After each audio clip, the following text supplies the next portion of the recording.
अस्सलामुअलैकुम।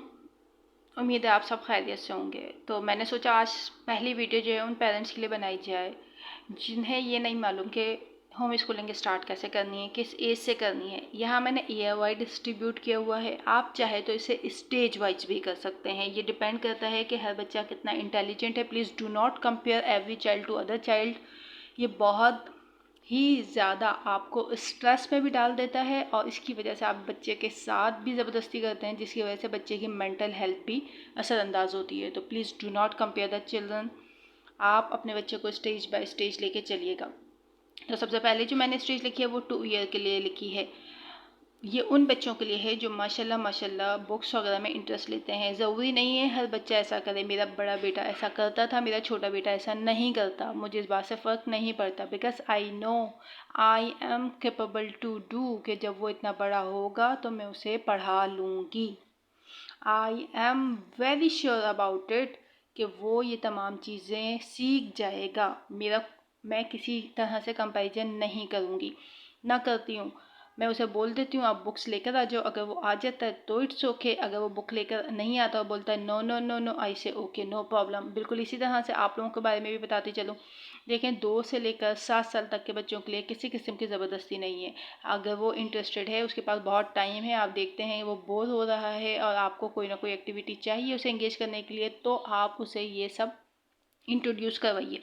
अगर आपको लगता है कि नहीं, आपके बच्चे को इन तमाम चीज़ों की इस वक्त ज़रूरत नहीं है, वो एक्टिविटीज़ में ज़्यादा अच्छे से पार्टिसिपेट करता है एज़ कम्पेयर टू अपने आप को इन चीज़ों में इन्वॉल्व करने के, तो उसके साथ बिल्कुल ज़बरदस्ती नहीं कीजिए। सिर्फ एक चीज़ सिखाइए, अखलाकियात, तहज़ीब, तमीज़, वो ज़्यादा ज़रूरी है।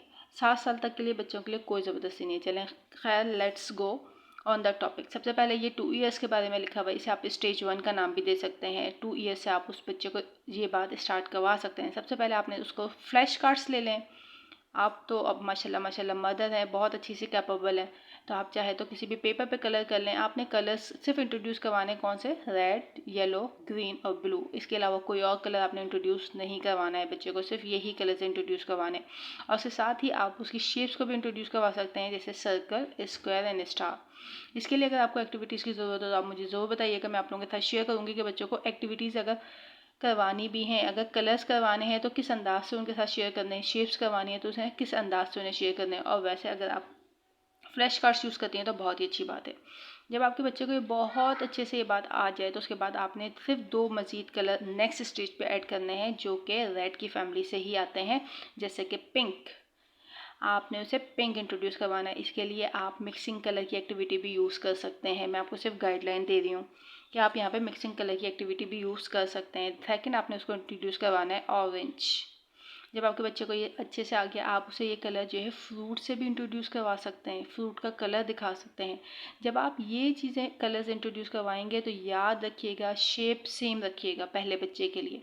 फिर जब आप शेप इंट्रोड्यूस करवाएंगे तो फिर आप याद रखिएगा कि आपने उसे एक शेप के अंदाज से उसको इंट्रोड्यूस करवाना है। ऐसा नहीं करिएगा कि रेड कलर है और सर्कल है, येलो है और वो स्क्वायर है। जब आपके बच्चे को ये दोनों चीज़ें अच्छे से आ गई तो फिर आप रेड को सर्कल भी बनाएं, रेड स्क्वायर भी बनाएं, रेड स्टार भी बनाएं और फिर उससे पूछें कि बताएं ये कलर कौन सा है और फिर शेप कौन सी है। तो वो चीज़ आपको उसे रिकॉल करवाने में मदद करती है। सेम लाइक आपने जब आपने ये 3 शेप बच्चे को करवा दी तो फिर आप जो है अभी भी मज़ीद नेक्स्ट डे भी आप उसी शेप पे रहेंगे, क्योंकि मैंने यहाँ आपको ये एक्टिविटी बताई है। क्या करेंगे आप कि आपने एक शीट ली A4 साइज़ की रेड कलर की, उसे आपने कट कर लिया सर्कल में, स्क्वायर में, स्टार में। अब आप बच्चे से पूछ रहे हैं what is this colour and which shape, तो यहाँ पे आपने ये एक्टिविटी करवानी है नेक्स्ट स्टेज में। यहाँ कंफ्यूज नहीं करिएगा बच्चे को प्लीज़। उसके बाद अब आप यहाँ लेटर्स पे आए और आपने यहाँ पे साउंड्स को करवाना है। इन साउंड्स के बारे में इंशाल्लाह मैं आपको बहुत अच्छे से एक एक्टिविटी शेयर करवाऊँगी, जिसमें से आपको शायद मालूम हो या नहीं हो। साउंड्स को प्रोनाउंस करने के लिए बहुत सारी चीज़ों का ख्याल रखना पड़ता है, जैसे कि कौन से साउंड्स वॉइस वाले हैं, कौन से साउंड्स में वाइब्रेशन है, कौन से साउंड्स में फ्लो ऑफ द एयर है। इसके लिए आप मेरी वॉवल की एक एक्टिविटी या वॉवल की वीडियो भी देख सकते हैं, तो थोड़ा सा आपको आइडिया होगा। इंशाल्लाह इसके लिए 2 वीडियो बनाऊंगी। जब आपके 2 स्टेज हो गए हैं तो फिर हम शिफ्ट करते हैं नेक्स्ट स्टेज पे। नेक्स्ट स्टेज पे आपने बच्चे को अपर केस और लोअर केस दोनों इंट्रोड्यूस करवाने हैं, लेकिन उससे लिखवाना नहीं है प्लीज़। जैसे आप लिखवाना शुरू कर देना बच्चा भागना शुरू हो जाता है। आपने उसे जो है सिर्फ ये उसके सर्कल द साउंड्स, उसे आपने साउंड्स यहाँ पे जब इंट्रोड्यूस करवा दिए, अब आपने वो साउंड्स बोले और उसे बोला कि फिर आपने उसे बताना है कि अपर केस कौन सा है और लोअर केस कौन सा है। जैसे मैंने आपको बोला साउंड है बो और आपने साउंड बोला डू, आपने उसके बाद उसको साउंड बोला जी, आपने साउंड बोला फ। तो आपने ये साउंड्स फिर आपने उसको यहाँ पर जब ये साउंड्स बहुत अच्छे से हो गए फिर आपने उसे बताना है कि कौन सा अपर केस में जाएगा कौन सा लोअर केस में जाएगा। यहाँ आपने बच्चे को वो इंट्रोड्यूस करवा देना है। अब आप इस नंबर पे अगर आप चाहें तो अपने बच्चे को एक्टिविटी इंट्रोड्यूस करवा सकते हैं राइटिंग के लिए after upper case and lower case के लिए, और इसके लिए आप मेरी एक्टिविटी दे सकते हैं how to tell babies to write. सबसे पहले आपने उसे वही फ्लावर में करवानी है, प्लीज़ पेंसिल नहीं पकड़वा दीजिएगा, वो भागने लगते हैं फिर आप पूछते हैं कि बच्चे क्यों भागने लगे स्टडी से। फिर आप ये करवा लें और उसके बाद जो है ना फिर आपने उसे गाइड करना है स्ट्रेट, राउंड, कर्व, डाउन, ये ऐसे करके मैंने उसमें बताया हुआ है, आप उसे देख सकते हैं। फिर आप आ जाएं उसके बाद कलर्स के ऊपर। कलर्स के अंदर फिर आपने उसमें ऐड कर देना है वाइट एंड ब्लैक। अब आप आएंगे वाइट एंड ब्लैक के ऊपर। अब आपने उसे इंट्रोड्यूस करवाना है which one is white and which one is black. और इसी तरह से आप शेप्स के ऊपर भी उसके अंदर ट्राइंगल को ऐड करते हैं। जब आपकी ये शेप्स इस तरह से पूरी एक्टिविटी हो गई है तो now this is the time to introduce the baby 1 2 3 4 5। मैंने यहाँ पे 4 ईयर लिखा हुआ है, आप इसे थर्ड स्टेज भी कह सकते हैं।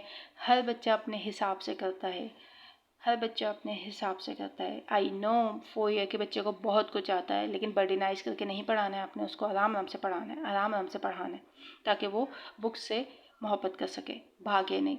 हमारे अक्सर बच्चे भागते हैं, तो आपने सिर्फ उसको कुछ नंबर्स इंट्रोड्यूस करवा देने। जब वो उसकी नेक्स्ट स्टेज आ जाती है 4th स्टेज यानी कि 5 ईयर का हो जाता है, आपका बच्चा हो सकता है 3 साल का हो, इस स्टेज पे आ जाए, आप करवा लें, कोई मसला नहीं है। तो आपने उस टाइम पे उसको सारे अपर केस बता देना है, सारे लोअर केस बता देना है। अब इस टाइम पे आप उसे इंट्रोड्यूस करवाएं कि what is the capital letter, what is the small letter. अब आप उसे पेंसिल भी पकड़वा सकते हैं, और पेंसिल पकड़वाने के लिए आप मेरी एक्टिविटीज़ भी देख सकते हैं कि पेंसिल के लिए जो एक्टिविटीज़ हैं वो मैंने कौन सी करवाई हुई हैं। जो भी चीज़ आपको सब मिल जाएंगी, सिर्फ आपको सर्च करने की ज़रूरत है। आप उसके कीवर्ड्स ढूंढा करें प्लीज़, तो आपको वो मिल जाएंगी। और उसके बाद जो है यहाँ पर आपका बच्चा जो है ना अब एबल हो जाना चाहिए इस स्टेज के लास्ट में कि वो अपना नाम लिख सके।